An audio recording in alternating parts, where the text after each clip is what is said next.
G'day, guys. Welcome to our weekly wrap round 15 youth men here to kick it off. And we had an excellent game here on Saturday night down at GSAC McKinnon, falling short to Nuttawading 91 to 87 mark. Yeah, Nuttawading looked absolutely hapless at half time, Ted, with a big deficit, but looked like a bit of a change of structure. And Tin and Steins decided to turn up, and they had a huge second half to put away the Cougars in what's a really important game for them. And I believe that might keep them out of the, the qualification series situation.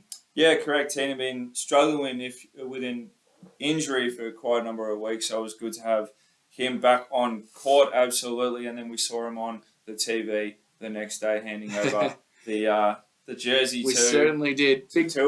Big V's everywhere. Absolutely. All right, and next game we had Melbourne 92 defeat Kilsyth 68. Eltham, what a high scoring game this one. Eltham 102 lost to Ballarat 105. Yeah, this is an interesting one. Eltham was sitting on top, but Ballarat have made an insane charge as of late in the second half of the season. Ethan Figure's been fantastic. Nick Robinson has been amazing. Talbot has been the same as always. He's shooting the ball with a lot more confidence this year, which is awesome to see. But no, an amazing performance from both teams here, with Agosta sort of being the player of the game there, going for 46 points with his 9 steals, shooting 7 from 16 from three-point line. Wowee, that's huge. Next we had Casey, a really important win for them. 113 defeated Knox 97. Yeah. Knox were a team that were sort of on top of the ladder for a lot of the first half of the season, being sort of that number one team. But yes, Casey were concerned because they were moving towards the bottom of the ladder there. But no, they are getting some tough wins here. And you thought Zanagosa had a good game. Justin Achoya is right next to him, 43 points to go with his 10 rebounds and 4 assists. A massive 2 games for those 2 players. Fantastic. And Sandringham got it done on the road, 91, defeated Ringwood 69. Melbourne goes 2-0 for the weekend, defeating Blackburn 98 to 73.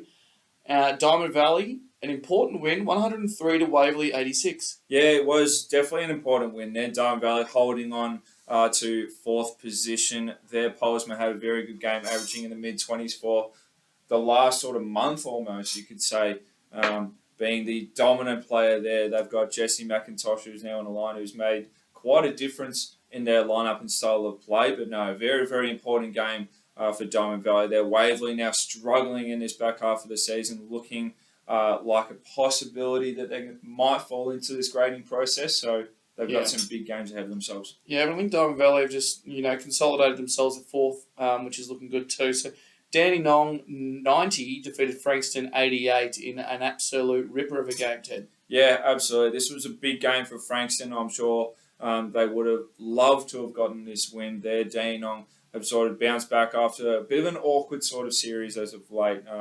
Their starting 5 sort of, what's the phrase you always say? Did it by committee. Do it by committee, absolutely right. Their starting 5 all finished above 10 points. Jet with 23 and Zach Taylor with 20 himself. It was a very good game from Dino, but yes, one Frankston, which they hoped they could have gotten. And where's my man, Justin? Where is he? I believe he's gone to college. Don't quote me on that, but I think he might have gone off to college already. Oh, he's gone early. I believe so. Well, that's a huge loss for Daniel. Well done to them getting a win. Eltham, final game of the Eltham defeat Keilor 80 to 63. And we move on to our Youth League 1, man, which is things that are heating up, heading into the finals period with the top 6 in this division. Camberwell got it done on the road, 104 to Craigieburn 69, and a good win for the Dragons. And Keysborough 97, a close win against Geelong United. Yeah, another group that sort of do it by committee. They don't have any massive standouts across the board that have some huge numbers. They got guys that do their part week in, week out. Some of them have bigger numbers, but nothing outrageous. Geelong United struggled there. They had a few guys that, did have some nice numbers, but yeah, unfortunate win there for Geelong. And Collingwood, a huge win. A huge upset, really, Ted, against a full-strength Wyndham, 84 to 83. Yeah, massive win. It was our upset of the week here. Collingwood had the chance would, I believe it was 9 seconds left on the clock. I think they were down 2 points, 81-83.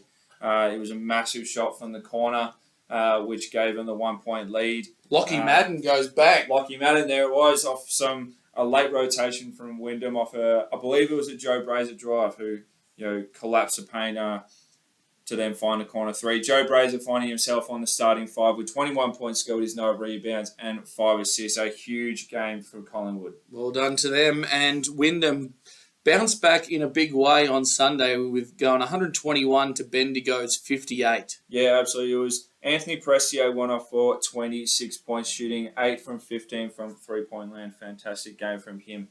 Fantastic. Coburg 101 defeat Altona 96 in a game that went to triple overtime. Yes. Huge. A lot of big shots. Go check it out. Bulleen 99 defeated Craigieburn 85.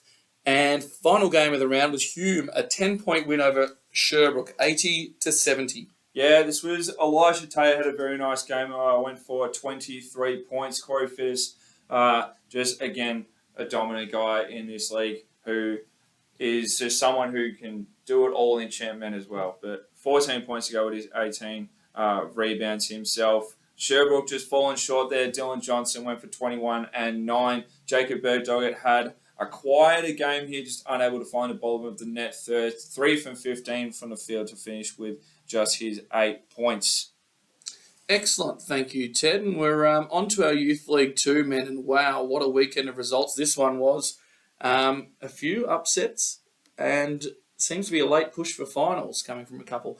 So Thursday night hoops, we had Maccabi hosting Western Port, and they went down 61-71. Yeah, this is huge because we look at these finals ladders and the amount of change that's happened through or across the year. And if you are trying to dissect this, Maccabi did need a very good weekend, as did Western Port. So unfortunate to see Maccabi drop their 2 from the weekend. I believe Western Port went 1-1. We'll dissect that when they get to their second game later. But no, very good Thursday night hoops game there by Maccabi. Appreciate them helping us out on the weekend. Fantastic. Thanks, Ted. Mornington 97, a big win over Chelsea, 64. Wallen 99 defeated Southern Peninsula, 64. Another big win there for Wallen. And Sunbury, a huge win over Bellarine, 96-69. And then we had a 50-point result with Whittlesea, 111 defeating Northeast Bushrangers, 64. Yeah, I believe it was Max D'Amato who had a massive 31-point game to go with his 10 rebounds. Huge performance from him. Someone who hasn't really had the limelight overly much this season. Ethan Bateman's had some massive games, but no, fantastic to see him jump on the starting 5 this weekend. Fantastic. And Albury-Wodonga Bandits come from behind to beat Warrandyte 85-79. Yeah, Marcus Lespina has been on starting 5 a number of times, and he's found himself there again. 29 points with his 13 rebounds and 3 assists. A very good win there by Albury. Warrandyte, who did quite a good job there to get to 79 points to make this quite a battle for the Bandits. Excellent. And this is the second part of Maccabi's disappointing weekend. They lose 77 to Chelsea's 80. And then we've got Sunbury, a huge win over Western Port, 109-74.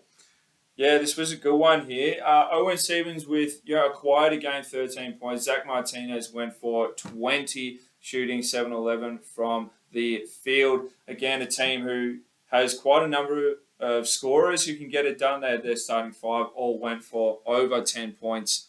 Western Port unable to get it done there in their second game. Tyler Simpson went for 17 there, but just didn't have enough help as the minutes spread. Yes, it's very, very well done and how they have a lot of guys that contribute, but they're just unable to get it done there.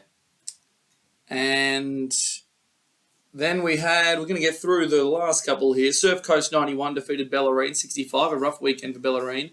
Wallen 116, a big win over Northeast Bushrangers to 59. Whittlesea go 2-0 for the weekend, 95 defeated Melton 67.